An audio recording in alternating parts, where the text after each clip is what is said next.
Ih, Bapak, Nita lagi masak loh Pak, kata Nita mencoba menepis tangan jahil bapak mertuanya. Ya udah, Bapak nggak ganggu lagi kok. Meski Pak Rohim berkata demikian, tapi tetap saja tangan pria itu jahil berjalan-jalan mencari apa yang menjadi tujuannya. Bapak dengar gak sih? Nita ngomong apa? Kalau masalah ini, Bapak pura-pura nggak dengar Nit. Nanti kan bisa toh Pak. Lagian, Nita kan lagi... Begitulah sekilas kisah antara Nita dan bapak mertuanya. Berawal dari ketidaksengajaan, sampai akhirnya menjadi kebiasaan aneh dalam keluarga tersebut. Dan kisah itu bermula ketika Indra yang merupakan suami dari Nita, baru saja dirumahkan atau di PHK oleh perusahaan makanan cepat saji tempat ia bekerja. Perusahaan mau tak mau memberhentikan sebagian karyawannya, karena sudah tak sanggup membayar gaji para karyawan mereka. Tak hanya Indra, Nita istrinya pun yang kala itu punya usaha kue camilan ringan, juga kembang kempis. Alhasil, Indra akhirnya mencoba-coba membangun usaha jual beli melalui aplikasi yang sedang viral kala itu. Tapi rupanya, usahanya sia-sia, lantaran ternyata tak berkembang, bahkan macet di tengah jalan. Tapi bersamaan dengan itu ayah Indra kebetulan menelepon untuk menanyakan kabar, sekaligus menawarkan Indra untuk melanjutkan usahanya di desa. Pak Rohim, ayah Indra, memiliki kebun dan juga tanah yang berhektar-hektar luasnya. Jadi, sebenarnya Indra itu orang kaya di desa, tapi miskin di kota. Ia sudah sering diminta ayahnya untuk pulang dan bekerja di desa saja. Tapi Indra selalu menolak, karena katanya kerja di desa itu tak sekeren kerja di kota. Rugi sekolah tinggi dan mahal, kalau akhirnya harus mengurus kebun di desa. Padahal di kota pun dia hanya jadi karyawan biasa, dan bahkan diberhentikan pula. Alhasil, mau tak mau pun, Indra harus pulang ke desa bersama istrinya. Mereka akan tinggal serumah dengan Pak Rohim, dan kemungkinan akan menetap di sana. Untung saja, Nita tak keberatan dengan keputusan suaminya. Selain karena rumah mertuanya itu cukup nyaman, di sana dia tak perlu repot-repot untuk bekerja. Model rumahnya saja yang jadul, tapi sudah termasuk mewah kalau di desa, lantaran lantainya sudah dikeramik, di mana rumah lain lantainya masih semen atau tanah. Keluarga Indra hanya tinggal ayahnya. Ibunya sudah meninggal 5 tahun silam, tepat seminggu setelah pernikahannya dengan Nita. Ia juga tak punya saudara, alias anak tunggal. Dan Indra sendiri, hingga saat itu pun, belum juga dikaruniai momongan. Baik Indra dan Nita sudah berusaha secara alami maupun alternatif lainnya. Sayangnya, keduanya belum dipercaya mengemban amanah itu oleh Yang Kuasa. Sebenarnya masalahnya ada pada Indra, yang kualitasnya kurang bagus. Pengaruh rokok berat di masa mudanya membuat ia harus merasakan efeknya di masa panjang. Meskipun pria itu sudah berhenti total, tapi dampaknya masih belum bisa hilang sepenuhnya. Sejak itu pun, Nita dan Indra mulai membiasakan diri tinggal di rumah Pak Rohim. Ketiganya hidup rukun, sebelum akhirnya ada peristiwa tak terduga yang mereka alami. Tepatnya ketika suatu hari, Pak Rohim mendadak terjatuh di kamar mandi dan pinggangnya terkilir. Ia sudah diurut oleh dukun, tapi masih belum berhasil juga. Pak Rohim kesulitan berjalan, hingga harus dibantu oleh anak dan mantunya. Dengan telaten, setiap hari Nita memasak dan membawakannya ke dalam kamar ayah mertuanya. Masakan Nita sebenarnya biasa saja, malah jauh lebih gurih masakan Pak Rohim. Sebelum sakit, Pak Rohim memang sering memasak sendiri untuk anak mantunya. Nita bersyukur memiliki mertua yang perhatian padanya, karena ia sendiri memang jarang memasak untuk suami dan bapak mertuanya. Seperti siang itu, saat Nita masuk ke kamar ayah mertuanya, kebetulan pria paruh baya itu sedikit menyikuap sarung, hendak meletakkan koyo pada pinggangnya. Nita gelagapan sesaat, ia hendak pergi. Tapi, Pak Rohim yang sadar akan kehadiran menantunya, justru memanggilnya.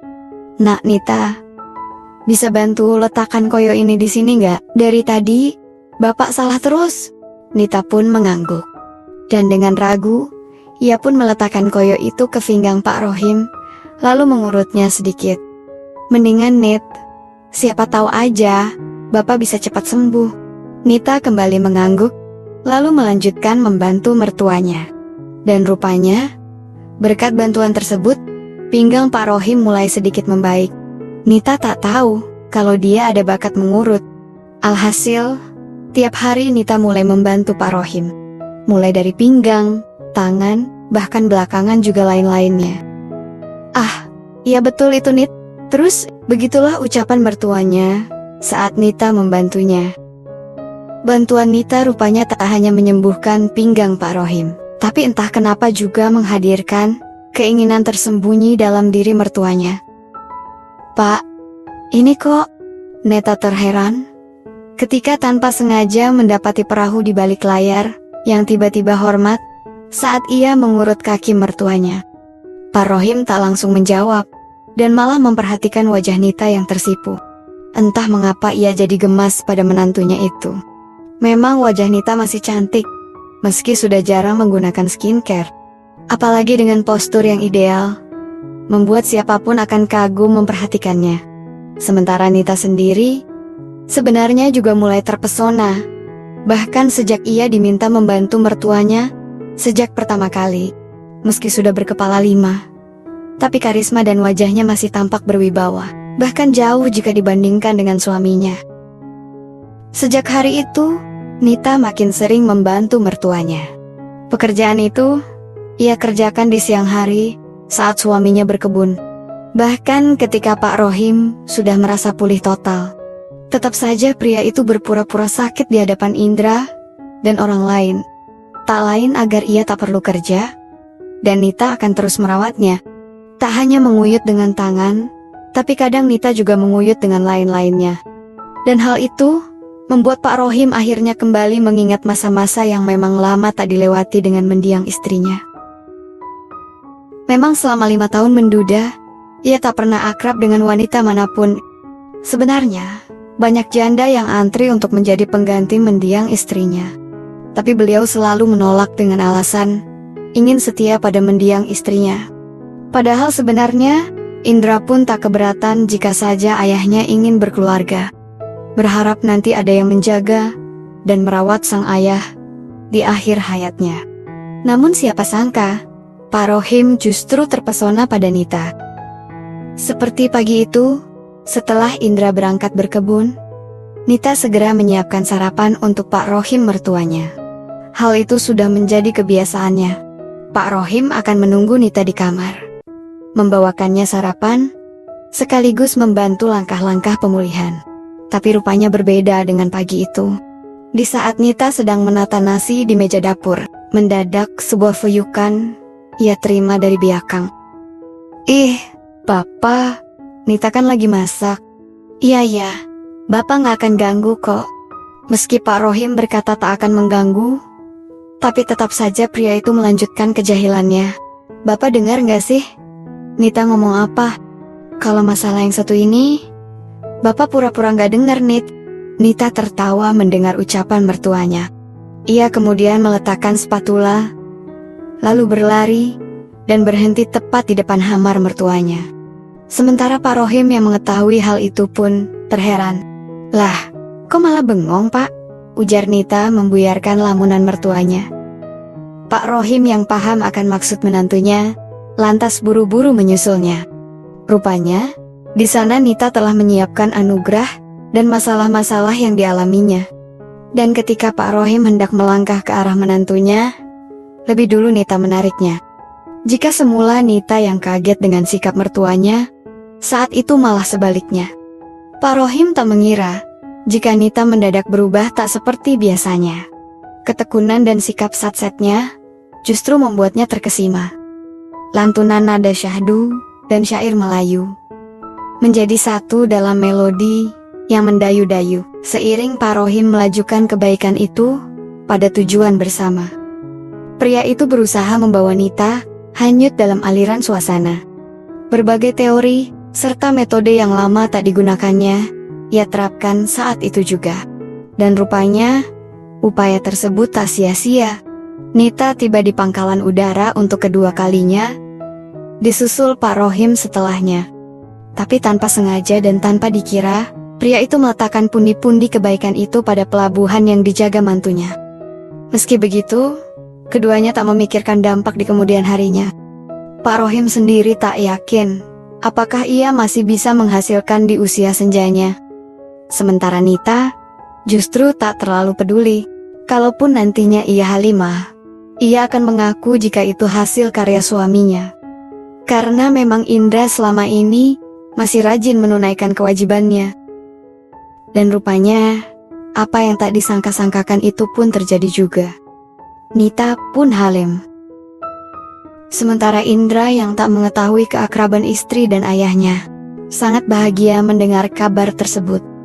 Berbeda dengan Indra, Pak Rohim malah heran dan kaget. Pria itu sedikit bingung, apakah itu hasil karyanya, atau memang hasil karya Indra putranya. Singkat kata, 9 bulan pun berlalu. Akhirnya pagi itu, bidan desa pun sudah standby dan segera menangani Nita. Indra yang masih berada di kebun, tak mengetahui jika Nita sudah saatnya bersalin. Hanya ada Pak Rohim yang menunggu menantunya. Selama situasi tersebut, Pak Rohim mondar-mandir di ruangan untuk mendampingi menantu. Dan juga Indra yang tak kunjung pulang dari kebunnya. Hingga pada siang hari, ketika akhirnya putra pertama Nita hadir ke dunia, bersamaan dengan itu, Indra datang menemui istrinya. "Oh alah, kok malah mirip mbah kakungnya ya?" kata sang bidan saat memperhatikan putra dari Nita. "Ya yalah bu, ini kan cucunya toh," celetuk Indra ketus. Pak Rohim hanya bisa tersenyum canggung dan saling menoleh dengan Nita menantunya. Mereka mengira jika rahasia negara tersebut tak akan ada yang mengetahuinya. Tapi sepandai-pandainya tupai melompat, pada akhirnya akan terjatuh juga. 1 tahun lamanya keakraban itu terjalin, akhirnya suatu hari pun terkuak. Saat itu, Indra yang biasanya kerja di kebun sampai sore, hari itu justru pulang lebih awal. Sementara Nita yang saat itu sedang sibuk-sibuknya rapat paripurna bersama sang mertua, tiba-tiba terkesiap ketika pintu kamar terbuka. Indra tertegun, memperhatikan mereka sudah dalam kondisi di luar dugaannya. Tanpa terasa pria itu menitikkan air mata, mendapati kenyataan yang sulit ia bayangkan. "Apa-apaan kalian?" Indra menghampiri Nita, lalu membawanya keluar kamar hingga terjatuh. Sementara Pak Rohim yang hendak menolong Nita, mendadak urung saat melihat wajah murka putranya. "Bapak dia itu istriku. Bapak macam apa kau ini?" Pak Rohim tak menjawab. Ia menunduk karena sadar akan kesalahannya. "Sejak kapan kalian seperti ini? Atau apa mungkin anak itu juga?" kata Indra sambil menoleh ke arah kamar, di mana putranya sedang terlelap di sana. Enggak mungkin. Itu enggak mungkin kan?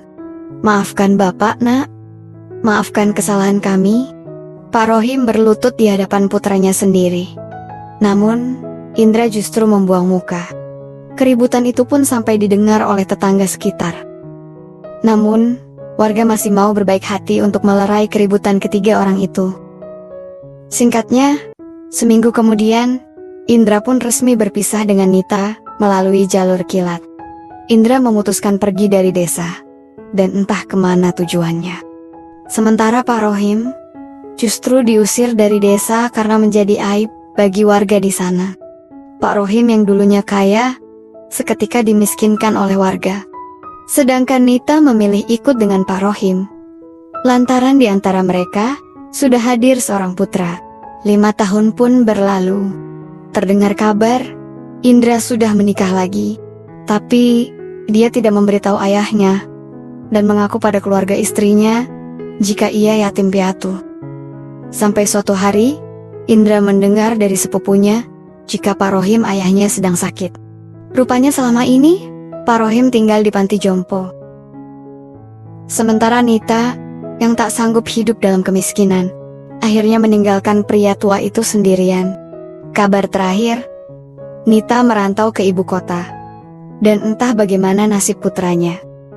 Tapi sebenci-bencinya Indra kepada ayahnya, ia tetap merasa sedih melihat keadaan orang tua satu-satunya itu. Ia memaafkan ayahnya, juga sembah sujud minta maaf untuk memudahkan sang ayah menuju sang halik dan juga untuk kedamaiannya sendiri. Menjelang akhir hidupnya, Indra sering mengunjungi Pak Rohim di panti jompo. Ia juga membawa istrinya untuk mengenal mertuanya. Hingga beberapa bulan kemudian, Pak Rohim akhirnya wafat dalam damai.